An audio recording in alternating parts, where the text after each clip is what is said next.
early on here, Adam, some things that have stood out have been the teams that have been a tad bit surprising. And we do get this a lot, but I think in particular, it's been a little bit more excessive this year because it's continued. And most notably, I'm talking about the NL Central. Obviously, my eyes glued there. Ben's as well. He's a Brewers fan. I'm a Cubs fan. And, well, both of our teams are behind the Pittsburgh Pirates right now. Can you speak on the Pirates and teams like that have come out fairly hot and exceeding expectations, to say the least?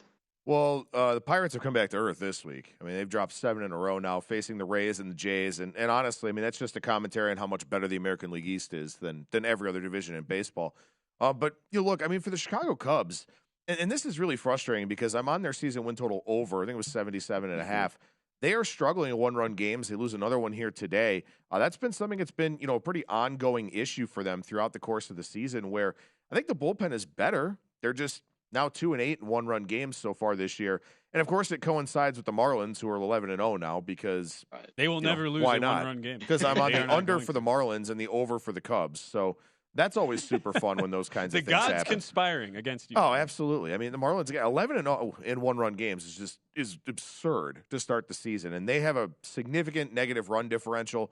They're a team I will look to bet against a lot here in the coming days and hope that there's a correction with those numbers. But the Brewers coming back to earth this week, getting swept by Colorado is not a good look at all, even though Colorado went and played pretty well against the Mets this weekend. But then the Pirates, coming back to earth too. I just think that's just a bad division. It may not be AL Central bad, but it's a bad division. Well, and that's where you look at, we always see, especially in a sport like baseball, where bettors are going to look at some sort of phenomenon that happened in years past, and they want to naturally apply that to the current season we're in and go, all right, how can I, in a sport like baseball that has so much day-to-day variance, make a profit, get in on a team that starts bad, similar to like the Philadelphia Phillies last year. That's our prime example, right? Fired the manager, Joe Girardi, out around this time last year, bottom of the NL East. All of a sudden you look up and they're in a World Series. Naturally, that team this year would be the St. Louis Cardinals if you're just doing the whole preseason expectations thing. But, man, talk about the natives being restless at this point. I mean, Ollie Marmol seems like he could be fired any day, the manager. They have already given up, the Cardinals had, on Wilson Contreras as their everyday catcher, which is insane for the amount of money they paid him. He is just not even going to be catching, and he's not going to be playing outfield.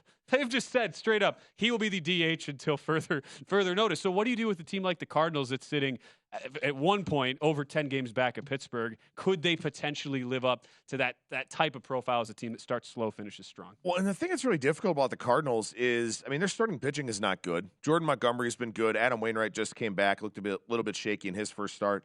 Jack Flaherty's been all over the place. Steven Matz has been he's completely unusable at this point, and they keep running him out there. But they keep having these pretty decent-sized favorite prices because their lineup is so good. So they're a really hard team to try and find spots to play on them. They're clearly better than an 11-24 team. Offensively, they will get it going. And maybe today was that day with Goldschmidt hitting 3 homers. Gorman hit the big 3-run homer. Maybe some of their guys are going to start to get it going a little bit now. But that's their problem. They have to outscore teams to win because they're getting such bad starting pitching.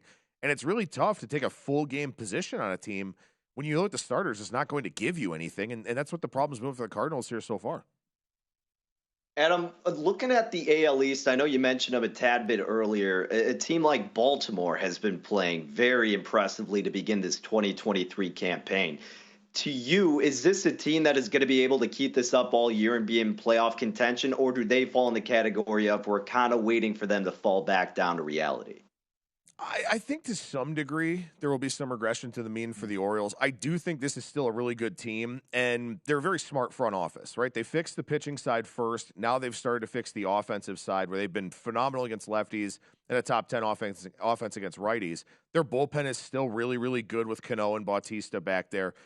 I think that this is still a team that can hang around, but being 22-12 right now with their plus 29 run differential, they're probably going to come back to the pack a little bit because their starting pitching isn't terribly spectacular.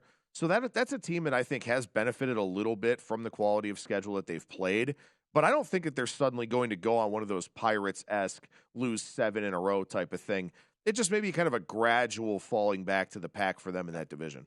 Go to VSiN.com/subscribe to become a VSiN Pro subscriber today.